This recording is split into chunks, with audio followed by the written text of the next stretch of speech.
कहते हैं कि जिंदा रहने की जिद से बड़ी जिद इस दुनिया में कोई नहीं होती, क्योंकि बेहद कठिन समय में ही इंसान अपनी सारी सीमाएं तोड़ देता है और वो कब गुजरता है जिसकी उसे उम्मीद भी नहीं होती। तो चलिए दोस्तों, जानते हैं कुछ ऐसे जाबाजों के बारे में जिन्होंने बेहद कठिन समय को मात देके खुद की जान बचा ली। Let's begin. एरन रॉल्स्टन। अगर आप हॉलीवुड फिल्मों के दीवाने हो तब शायद आप एरन रॉल्स्टन के बारे में जानते होंगे। अरे नहीं दोस्तों, ये कोई सेलिब्रिटी नहीं है। असल में एरन के साथ हुई दुखद घटना पर हॉलीवुड में एक फिल्म बनी थी जिसका नाम था 127 हावर्स। इस फिल्म की तरह ही एरन की खुद के बचाने की कहानी भी अद्भुत है। एक दिन एरन ब्लू जॉन कैनियन की सैर कर रहा था, तभी एक बड़ा सा पत्थर की 2 दीवारों से होते हुए एरन के हाथों पे आ गिरा। बाएं हाथ को छोटी मोटी चोटें आई, लेकिन दायां हाथ पत्थर के नीचे बुरी तरह से फंस गया, जिसकी वजह से एरन बाहर नहीं निकल पा रहा था। समय का बहता हर कतरा एरन को याद दिलाता कि उसे घर जाना है, लेकिन एरन ऐसा नहीं कर सकता था।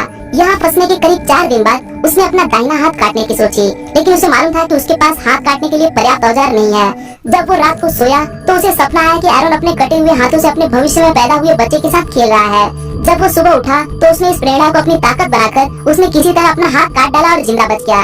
5 दिन के इस अनचाहे सफर में एरन सिर्फ पानी की बोतल और साथ में लाए हुए 2 बैरिटोस के सहारे ही जिंदा रहा। मौरो प्रॉस्पेरी।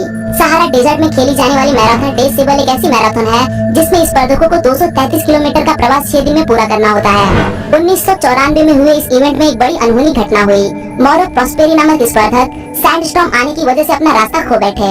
अपने मूल ठिकाने से सैकड़ों किलोमीटर दूर वो खो गए। अगले 9 दिन तक वो अपना ही मूत्र पीकर जिंदा रहे। जो भी जानवर उन्हें मिले, जैसे कि चमगादड़ हो या रेंगने वाले जानवर हो या कोई कीटक हो, इसे खाकर मौरो जिंदा रहे। हिम्मत हार जाने के बाद मौरो ने खुदकुशी करने का प्रयास किया, लेकिन ये प्रयास भी नाकाम रहा। एक बार फिर हिम्मत जुटा के मौरो ने सोचा कि अब एक आखिरी प्रयास किसी गांव या शहर तक पहुंचने के लिए करता हूँ। कुछ मील दूरी तय करने के बाद वो नीचे गिर गया, जहाँ उसे किसी ने देख लिया और उसे मिलिट्री बेस ले जाकर उसकी जान बचा ली गई। इस सफर में मौरो ने करीब 40 पाउंड इतना वजन खो दिया, लेकिन असाधारण हिम्मत ने उसकी जान बचा ली। स्टीवन कोलहन। 29 जनवरी 1982 में स्टीवन अपनी बोट लेके चल पड़े एक सफर पे, लेकिन एक बेहद ही बुरी घटना घटने के लिए स्टीवन का इंतजार कर रही थी।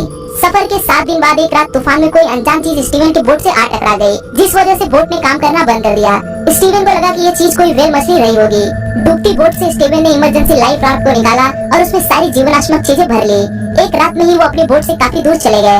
अब वो महज एक लाइफ राफ्ट में अटलांटिक महासागर में कुदरत की दया पर निर्भर इकलौते इंसान थे। कुछ ही दिनों में स्टीवन के पास का खाना और पानी समाप्त हो गया।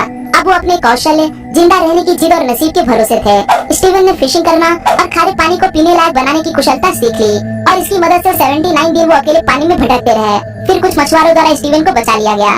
जूलियाना कोइटके। 1971 के क्रिसमस की शाम जूलियाना अपनी माँ के साथ प्लेन से होते हुए अपने पिता से मिलने जा रही थी। जब प्लेन हवा में था तब बिजली के हिट करने की वजह से प्लेन के 2 टुकड़े हो गए। जूलियाना अपने सीट के साथ बाहर फेंक दी गई और सीधे नीचे अमेज़न जंगल में आ गिरी। इस हादसे में जूलियाना की कई हड्डियां टूटी, उनके देखने की दृष्टि में कमी भी आई। अब ये तो तय था कि जूलियाना इस हादसे से बचने वाली इकलौती महिला थी।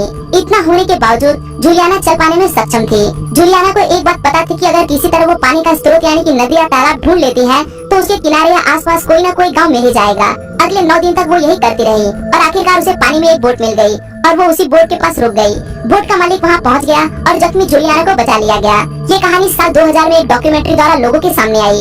इस डॉक्यूमेंट्री के डायरेक्टर थे वार्नर हर्जॉग। ये वही डायरेक्टर थे जिन्होंने उसी फ्लाइट की टिकट आखिरी वक्त पे कैंसिल कर दी थी। आज के लिए दोस्तों बस इतना ही। आशा करता हूँ आपको यह वीडियो पसंद आया होगा। अगर वीडियो पसंद आए तो इसे लाइक करना न भूलें और आप इस वीडियो के बारे में क्या सोचते हैं वो मुझे कमेंट में जरूर बताएं। फिर मिलूंगा दोस्तों एक नए वीडियो के साथ में, तब तक के लिए नमस्कार।